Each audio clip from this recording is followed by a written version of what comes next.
முருகனுக்கு ஏன் காவடி எடுக்கிறாங்கன்னு தெரியுமா? அகஸ்திய முனிவரோட சீடரா இருந்தவன் இடும்பன்.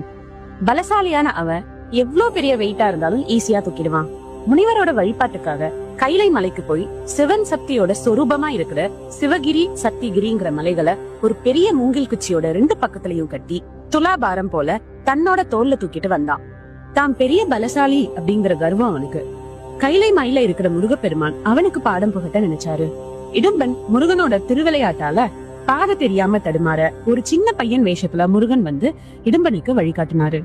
திருவாவினன் குடி கிட்ட வந்தப்போ சிறுவனா இருந்த முருகப்பெருமான் இடும்பன் கிட்ட கொஞ்சம் ரெஸ்ட் எடுத்துக்கோன்னு சொல்றாரு. இடும்பனும் சரின்னு அவன் காவடி போல சுமந்து வந்த மலைகளை கீழே இறக்கி வைக்கிறான்.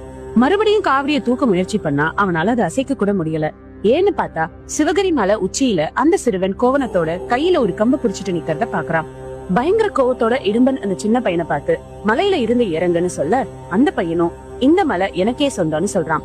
கோவத்துல இடும்பன் அந்த சின்ன பையனை அடிக்க போக சின்ன பையன் உருவத்துல இருந்த பகவான் முருகன் இடும்பனை புடிச்சு தள்ள அவனு கீழே விழுந்து மயங்கிடுறான். அகஸ்திய முனிவரும் இடும்பனோட மனைவியும் முருகன் கிட்ட மன்னிப்பு கேட்க முருகப்பெருமான் இடும்பனை மன்னிச்சு தன்னோட காவல் தெய்வமா மாத்திக்கிறாரு. இடும்பன் 2 மலைகளை தூக்கின அந்த நிகழ்வை நினைவுபடுத்தும் விதமாதான் மனிதர்கள் முருகப்பெருமானுக்கு காவடி தூக்குற பழக்கத்தை கொண்டு வந்தாங்க.